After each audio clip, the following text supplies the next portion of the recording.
Ouais. Du coup, nous, on est éleveurs, polyculteurs sur une petite surface, sur une quinzaine d'hectares, un peu plus maintenant.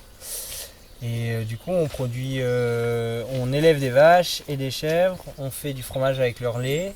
Et en plus de ça, on fait du jardin potager et un peu de culture légumière, style pommes de terre, haricots secs. Voilà, c'est un peu ça. Après, on travaille tout naturellement, avec toujours la réflexion d'essayer de s'insérer dans un biotope, de faire partie du biotope et de ne pas modifier la nature telle qu'elle est. Donc voilà, nos vaches elles mangent que de l'herbe. Nos cultures, il y a une réflexion autour du labour, voilà. Ça va jusqu'à la production de fromage où il y a une réflexion autour des ferments naturels, autour de tout ce que, en fait, autour de l'autonomie en général et en essayant de faire attention à bien s'insérer dans le milieu écologique et aussi le milieu social. Donc voilà, vente directe, en discutant avec les consommateurs, avec le voisinage, pas faire de clivage entre l'agriculture conventionnelle et l'agriculture bio. Donc nous on a fait le choix de ne pas être labellisé pour être assez libre aussi voilà, de pouvoir s'entraider, discuter, échanger aussi avec des agriculteurs conventionnels à côté de chez nous et continuer à créer du lien en fait avec tout le monde, de ne pas s'enfermer dans un label et dans, dans un mode de production. Alors déjà mon projet d'installation, enfin il n'y a pas eu de projet d'installation, c'est venu tout seul par le biais des rencontres et tout ça. Et dans mes rencontres, il y a eu Jean-Claude Ebrel, un de mes voisins, qui était paysan et à l'époque président du CIVAM. Et, et puis j'ai commencé à m'intéresser à son travail. Et du coup j'ai rencontré le CIVAM par le biais de Jean-Claude, par le biais des formations au début. Après je suis rentré dans le conseil d'administration parce que je trouvais que la vie associative, enfin que déjà ça m'intéressait d'échanger avec d'autres paysans, de pas foncer tête baissée dans le travail et de créer du réseau, d'avoir un soutien psychologique par le biais de tout le réseau de l'association. Je trouvais que c'était. Enfin, Jean-Claude m'a montré que c'était important parce que lui, il avait vécu son activité pendant plusieurs années en tant que paysan avec le soutien du CIVAM, avec l'échange avec tous les autres. Je voyais voilà, tous ses copains fromagers et tout ça.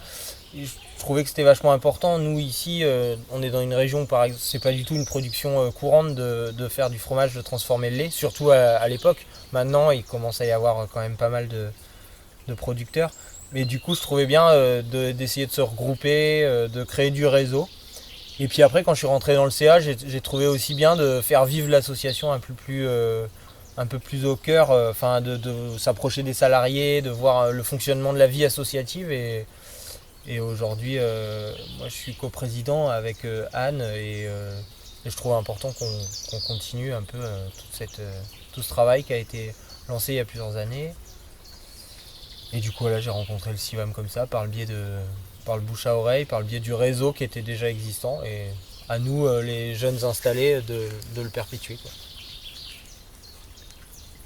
Bah, moi, je peux parler de la formation de l'idée au projet, qui a été aussi une porte d'entrée dans le- dans l'association. C'est Gaït, mon épouse, qui a fait la formation de l'idée au projet, parce que voilà, on a plein d'idées, on a envie d'avoir des vaches, on a envie de faire du fromage, et comment on met tout ça, comment on concrétise tout ça, sans forcément passer par le biais de la formation agricole, euh, de la subvention, de tout ça, et en essayant de voir comment on peut combiner en fait notre petite ferme en autonomie, en ayant des réflexions sur la résilience de l'exploitation et tout ça, quoi.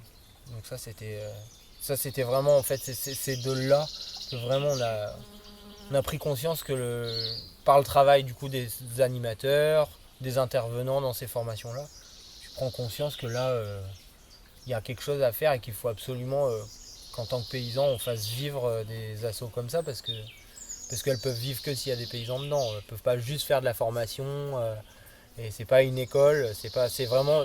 D'ailleurs, c'est les fondements du CIVAM, c'est l'éducation populaire. Du coup, ça veut dire qu'il y a des paysans qui apprennent à d'autres et que on démocratise l'apprentissage, quoi.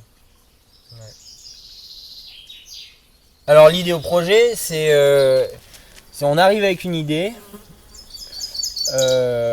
Souvent il y a une dizaine de personnes, de porteurs de projet, donc avec des idées, ça peut aller de tout. Quelqu'un qui veut faire du fromage, monter un centre équestre, faire de l'accueil, monter un restaurant, je sais pas, à la ferme, dans la ruralité, dans la campagne en tout cas.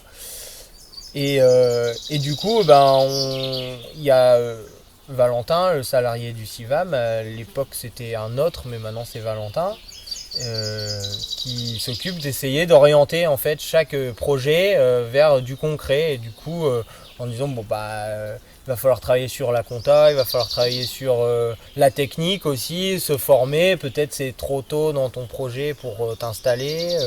Ça permet vraiment de savoir où on en est. Est-ce qu'on va pouvoir le réaliser là, ou est-ce qu'il va falloir encore creuser, ou est-ce que peut-être le projet il est pas fait pour toi. En fait tu te rends compte que non, c'est trop compliqué, ça va être trop lourd administrativement par rapport à la vie de famille, tout ça. Ça te permet d'être confronté à une certaine réalité et c'est une aide plutôt, c'est autant psychologique que technique. Ça permet de réfléchir vraiment, c'est une période de réflexion, donc c'est fait sur 5-6 jours, un truc comme ça. Donc ça permet vraiment puis d'être en groupe, de faire fonctionner les ménages. Et on visite des fermes, il y a des agriculteurs, des paysans ou des acteurs ruraux qui interviennent aussi et qui viennent parler de leur expérience. Ça permet de voir un peu les expériences de plusieurs types d'activités agri-rurales et puis de voir si on décide de continuer ou pas. Ou si, voilà. Puis après, il y a les côtés très juridiques et administratifs où on nous explique tous les statuts qui existent. Voilà, les subventions et tout ça, quoi. On a monté des groupes après au CIVAM, il y a des groupes d'échange et avec des thématiques.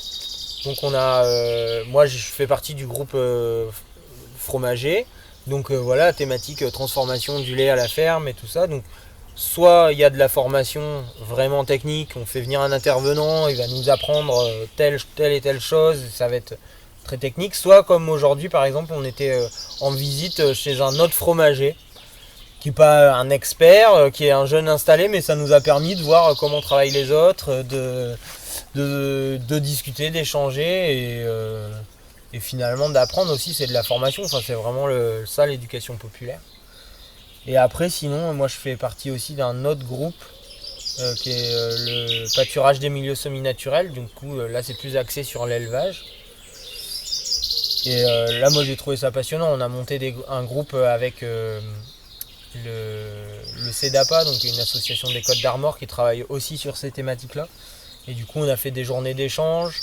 On a fait aussi venir des intervenants, que ce soit sur l'arbre fourrager, la gestion des haies, les plantes bioindicatrices et tout ça. Donc ça c'est vraiment passionnant. On a fait un voyage d'études dans le Limousin où on a été voir d'autres fermes qui travaillent un peu comme nous mais sous d'autres climats, sous d'autres reliefs et tout ça. Donc c'était intéressant aussi. Et puis vraiment c'est la cohésion du groupe, quoi, à chaque fois, que moi je trouve est super intéressante, au-delà même de la technique qu'on développe, quoi. Bon, il y a des livres, hein, il y a des encyclopédies, par exemple les plantes bioindicatrices, il y a des livres sur les plantes bioindicatrices où on peut se renseigner. C'est de la botanique, donc c'est de la science. Par contre après le pâturage, l'élevage et tout ça, je pense que c'est propre à chaque ferme. Il y a des différences partout et il y a des super bonnes idées à prendre partout. Nous, on a été dans le Limousin, là, le voyage d'études, c'était dans le Limousin. Donc ils sont sur des terres, c'est pentu comme ça, c'est des sapinières et tout ça. Et en fait, on se rend compte qu'on a à apprendre de leur technique. Déjà, on s'est dit que nous, on était pas mal lotis, qu'on avait de la belle herbe les 3 quarts de l'année. Déjà, ça nous a conforté dans nos choix, parce que rien que ça. Et non, il y a pas de livre, c'est vraiment l'échange, moi je pense, qui est le plus enrichissant que les livres, quoi. Et après, déjà, c'est des sujets qui ont, je pense, n'ont pas été trop développés. Je parle de l'élevage tel que nous on le pratique. Ça n'a pas été trop développé par des gens qui écrivent des livres, en fait. C'est un savoir-faire. Il y a des savoir-faire ancestraux. Il y a aussi des découvertes toutes récentes que nous on fait au quotidien. Je pense que tout paysan a découvert des choses, des techniques et tout ça. Donc à lui de le transmettre parce qu'il n'a pas forcément eu le temps d'écrire un bouquin et tout ça. Donc c'est carrément plus facile d'aller vers l'autre ou de l'accueillir. Ouais. C'est surtout ça, c'est sur les possibilités. Moi j'ai envie de dire, le CIVAM, ça m'a ouvert plein de possibilités, quoi. On se rend compte que en fait, bah oui, moi je vis avec 10 vaches. Avant que je m'installe, pour moi il fallait au moins 50 vaches pour vivre. Quand je regarde mes voisins, c'est ça, ceux qui ont 35 vaches, ils sont en train d'arrêter en général.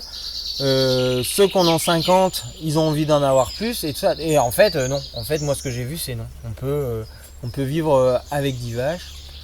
On peut vivre et pas survivre, hein. Moi je vis assez bien, hein. C'est pas. Ouais, c'est pas un retour en arrière. C'est pas du tout un retour en arrière. Je pense que c'est plutôt l'avenir. Parce qu'avec 10 vaches, on pourrait mettre un paquet de paysans, ça créerait de l'emploi bien plus que des troupeaux de 100 vaches.